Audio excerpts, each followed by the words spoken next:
Asia captain எங்கே வந்திருக்கேன்னா நம்ம ஊர் பக்கத்தில் நிறைய விவசாயம் பண்ணுவாங்க. திருநெல்வேலினாலும் விவசாயம் தான், இந்தியாவும் முதுகிழமை விவசாயம் தான். அது ஒரு பக்கம் இருக்கட்டும். சரி பார்த்த வாழையில கூட ஏகப்பட்டு சரிஞ்சு போச்சுன்னு கேள்விப்பட்டேன். மனசு கேட்கல.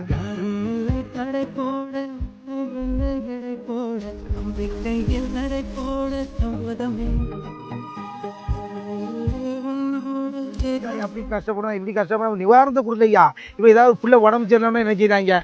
அந்த பிள்ளைக்கு 15 கோடி ரூபா தேவைப்படும், 15 லட்சம் ரூபா தேவைப்படும். உங்களால் முடிஞ்சது செய்யுங்க. இதுவும் எனது உயிர் தானே. அப்போ இன்னும் அடுத்த வாட்டி நீங்கள் இந்த மாதிரி பெருக்குன்னா என்ன செய்யணும்? உங்களுக்கு நட்டம் இல்லாத அளவுக்கு இருக்குது.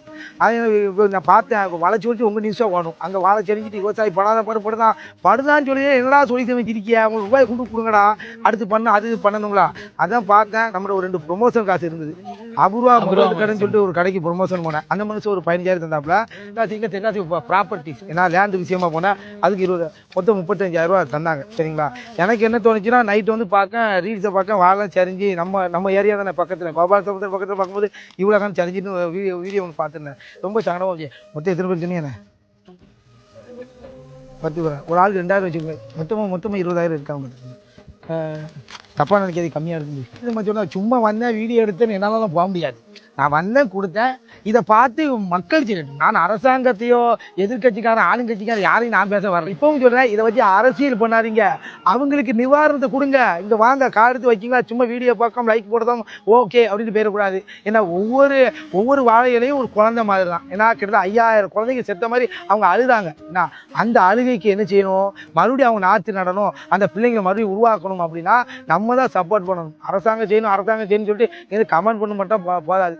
நம்ம தகுதிக்கு ஒரு 100 ரூபா ஒரு ஆள் கொடுத்தா கூட என்ன இது அவங்களுக்கு போய் சென்று அடைஞ்சிடும். நான் என் ஊர் உள்ளவங்களும் சொல்கிறேன், அதுக்காக நீ கொண்டு கொடுக்காங்க. நான் உங்கள் மூலமாக கொண்டு போய் கொடுத்துட்டேன். மேல் கொண்டு இருக்கிற ஆட்கள் என்ன செய்யுங்க?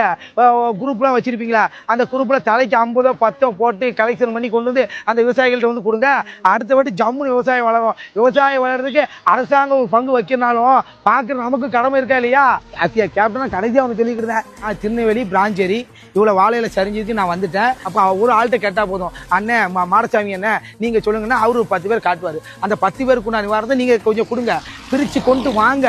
முக்கியமாக இளைஞர்களுக்கு பங்கு இருக்குது. வேலை வாய்ப்பு எல்லா பக்கமும் ஓடிதில்ல.